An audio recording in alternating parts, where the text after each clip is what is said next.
Understand that conservatives do not operate in a political vacuum.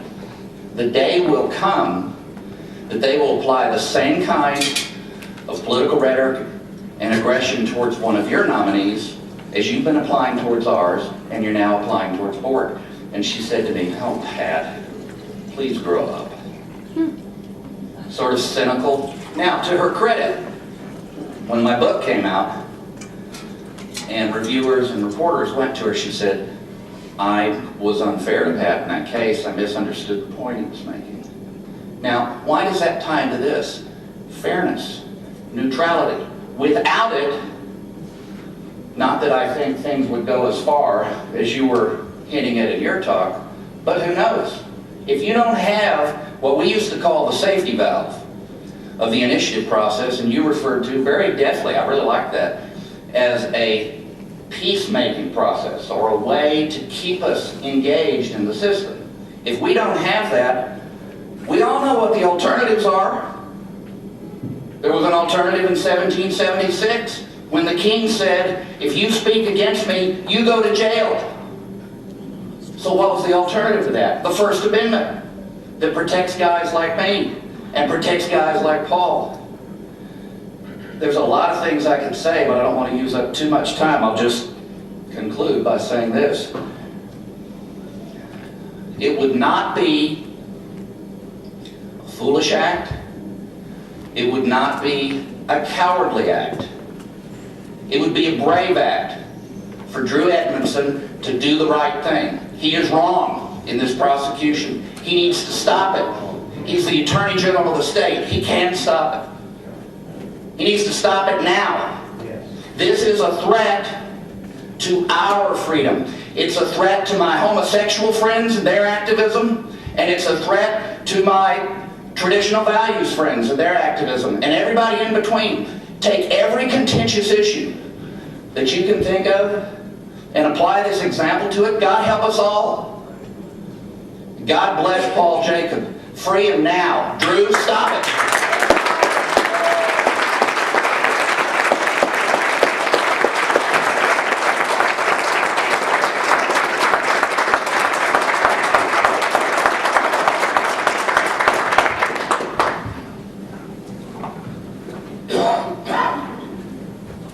It's very clear that Pat McGuigan has grown up. That was wonderful and beautiful and true. I'm Bob Sullivan. I was asked to come by Paul to talk with you a little bit about my experience in the initiative process, and it's very evident to me that there are a whole lot of people in this room that are the smartest people in the room, because I am not an expert on this subject, but having clumsied through it and been scarred by it, I'm hopeful that when I go through what amounts to an anatomy of an initiative in Oklahoma, that there are things to be learned by all of us so that we can do a much better job of using this beautiful form of making law. First of all, just quickly, I'm a businessman. I'm not an attorney, not a politician. I did run for office once, but I've spent 35 years drilling holes in the ground trying to make some of those obscene profits that Jimmy Carter used to talk about. Haven't quite gotten there yet. I employ about 25 people, and through all the ups and downs in the oil patch, I'm very proud to say I've never laid anybody off. But I've also had some sleepless nights, but I mention that because it's a business that in this state in particular has spawned and grown some wonderful leaders, people who have had to deal with the vagaries of the oil patch and have transformed and transferred some of those lessons to policy making and government. In my case, I got interested in this in April of 2005. I read an article by George Will, who was talking about a concept called the 65% plan. And short of it was, I looked into it pretty carefully and decided that I don't take any credit for the idea of the 65% initiative, but I do take some ownership in bringing it to Oklahoma. And what I did was what any businessman does. When you have a goal and an objective that you think is worthwhile, you get the resources together, you get the key people, you motivate them, you put capital behind it, then you get out of the way and push from the back and do everything you can to make it happen.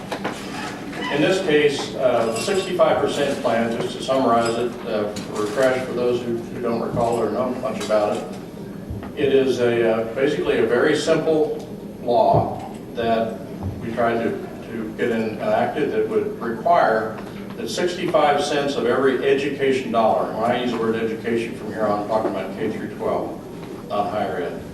65% of every education dollar must go to what's defined as classroom uses. That means goes into the classroom for things that directly impact the teacher-student process. And the biggest chunk of that, of course, is teacher salaries. But there are 10 or 12 other things that are included in that. And just right out of the bill, it says things like instructional staff materials, activities involving interaction between students and teachers, special education, tutors, books, classroom computers, general instruction supplies, so on. And yes, drama, sports, and band. I wasn't about to take on high school football in Oklahoma. So at any rate, where the 65% number came from, is probably the most frequently asked question I got when I was going around the state. Why draw the line at 65 cents out of a dollar? Well, where that came from was the National Education Association, or one of the national supposedly neutral, apolitical organizations, took all school districts in the United States, all of them, and applied the same metric to them, categorized their expenditures, and observed that the top quartile in terms of efficiency or efficient use of the education dollar, the most efficient 25%, the bottom of that was at 65 cents out of a dollar. So 75% of all the school districts were spending less than that in the classroom. And so I just asked the question rhetorically to the state of Oklahoma, don't we aspire to be in the top quartile? Isn't that a reasonable goal? And Oklahoma, by the way, you guessed it, dead last, 50th in the country, 57%. And so what the initiative petition in the law would have called for, had it passed, was that every school district in the state of Oklahoma, all 539 of them, would be required to go from wherever they are, let's just say 58% is where a specific school district was, and improve 2% a year until they got to 65%. There are all kinds of very humane aspects to it, like if you have a special circumstance, your school district is somehow at an unusual setting, the superintendent of schools, another subject, superintendent of schools can grant a waiver and slow down the process if you've got problems. Okay, if you step back and think about it, what this does is it empowers teachers much more than they ever would be empowered before. And if you do the math, it drops about $8,000 per classroom into the classroom, no tax increase. All we're doing is taking the same dollar and reallocating from outside the classroom to inside the classroom. About $8,000 per classroom. It would bring teacher salaries up to where they need to be, drop about $300 million into the classroom every year that isn't there now, no tax increase. Well, you think about it, the teachers loved it, parents loved it, taxpayers loved it, the heads of all the teacher unions hated it, superintendents hated it, because control was being taken from their hands. Well, I went all over the state talking about this, and we polled it. I'm a business guy. I'm pretty calculating. We spent a lot of money trying to find out how it would be received if we did get it to the ballot. It polled over 80% in every category. By that I mean Republicans, Democrats, elders, young people, black, white, Native Americans. It doesn't make any difference. It was all over 80%.